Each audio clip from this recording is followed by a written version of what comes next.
Hey everyone, it's Dr. Crad. This is a tough topic, but so many of you have asked me to talk about the finances of cataract surgery. This video is not about me. I love doing what I do. I'm perfectly comfortable. This is me telling you how it is. I thank God for being born at the right place at the right time that I chose ophthalmology as my profession. Let's start with some background. Every year, Americans are paying more and more for the same health insurance plans.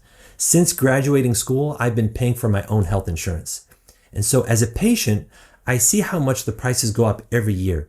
It's crazy. When I finished training and started paying for my health insurance, I was paying about $200 a month. 13 years later, for the same type of plan, I'm paying about $1,500 per month.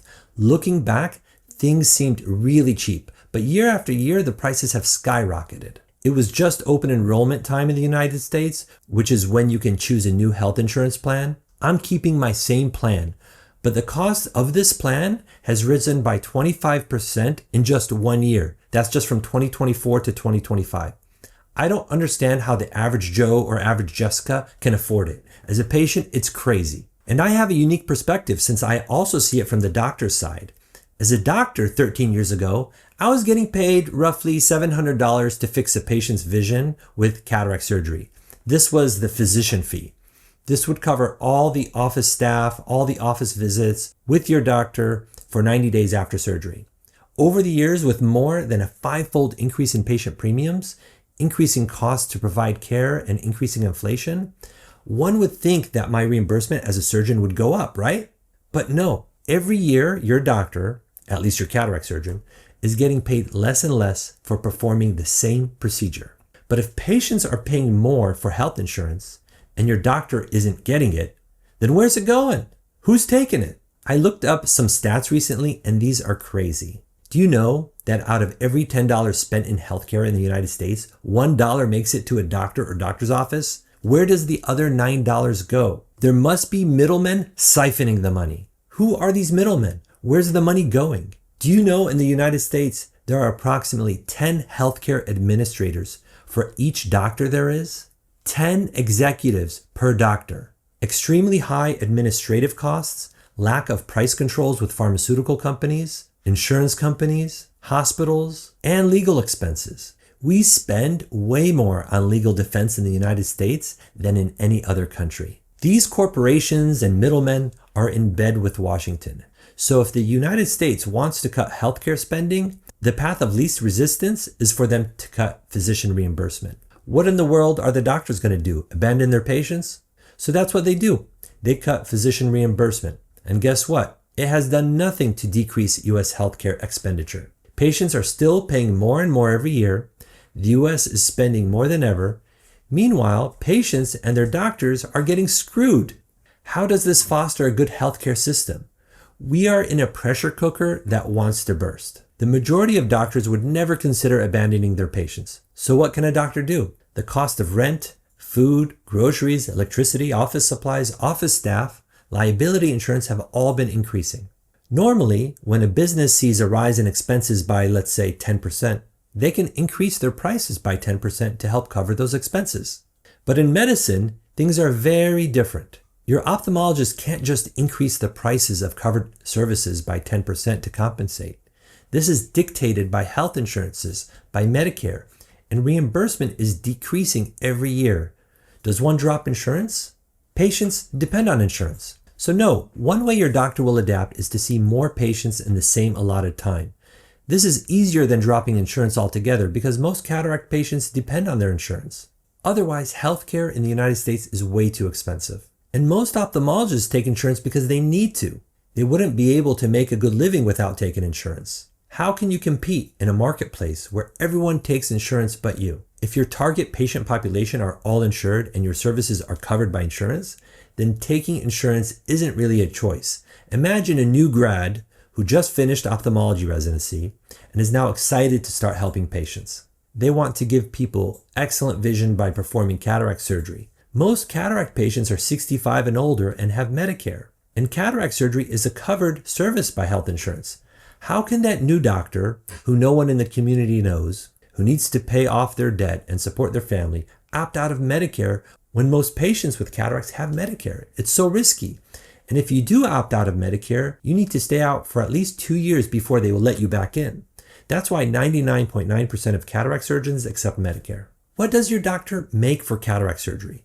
When insurance reimburses a surgeon for cataract surgery, they are reimbursing the office for the surgery and for the required postoperative visits after surgery. This is for 90 days. On average, these would be 4 encounters.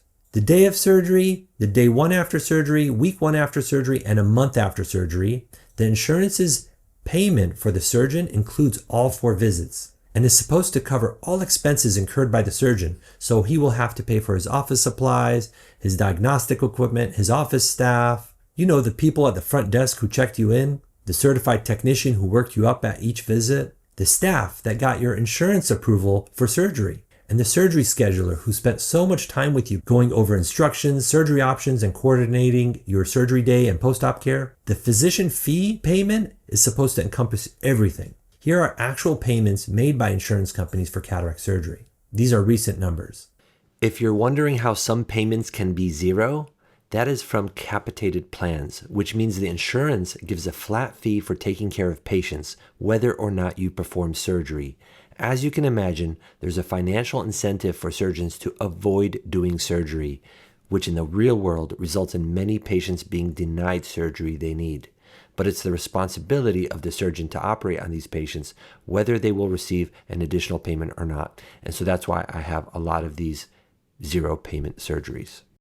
So if we look at these real numbers reimbursed by insurance and average them, we get roughly $500. Depending on a patient's insurance, it could be a little bit more, it could be less, but let's use $500 as an approximation.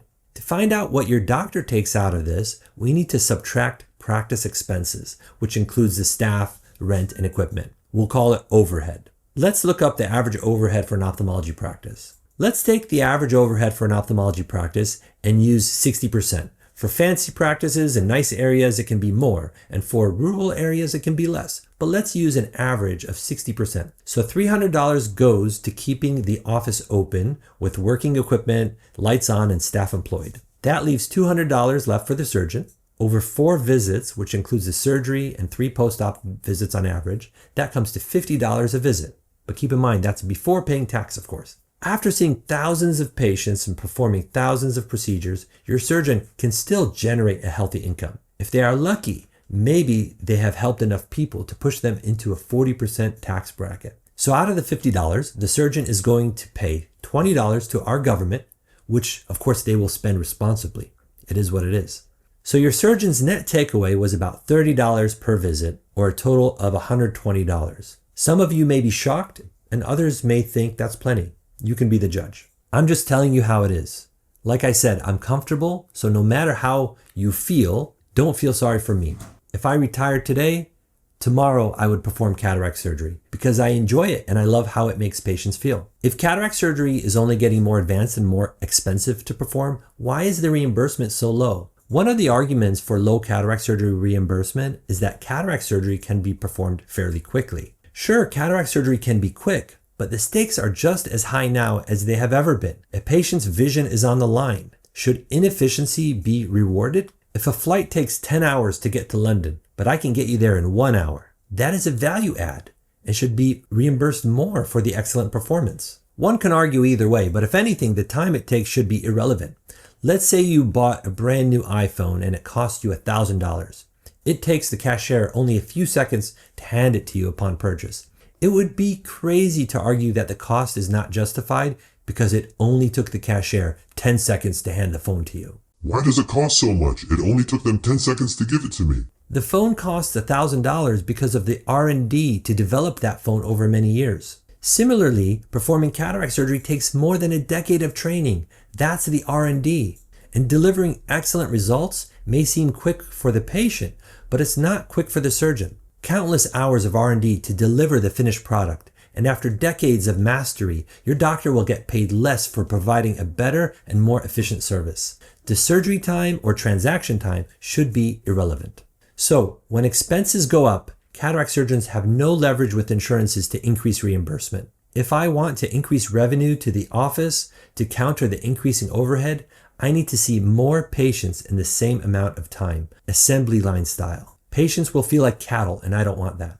This is where non-covered services come in. Have you ever wondered why your pediatrician offers Botox? If my expenses have gone up by 10% this year, since I can't increase prices on covered services by 10%, the price of non-covered services can be increased by, let's say, 50% to compensate for the rest, because most services ophthalmologists provide are covered services, which is why the cost of non-covered services must increase so much. When I first started practicing ophthalmology, we charged about $1,000 for laser, $1,500 for torics, $2,600 for multifocals. Now in our area, for those equivalent types of technology, the costs have gone way up, more than $1,000 increase for each category. To offer the best technology at any office that takes insurance, these price increases are necessary. The LAL, the light adjustable lens, arguably the best lens implant technology available, requires an expensive device which costs about $150,000 to be purchased by the surgeon.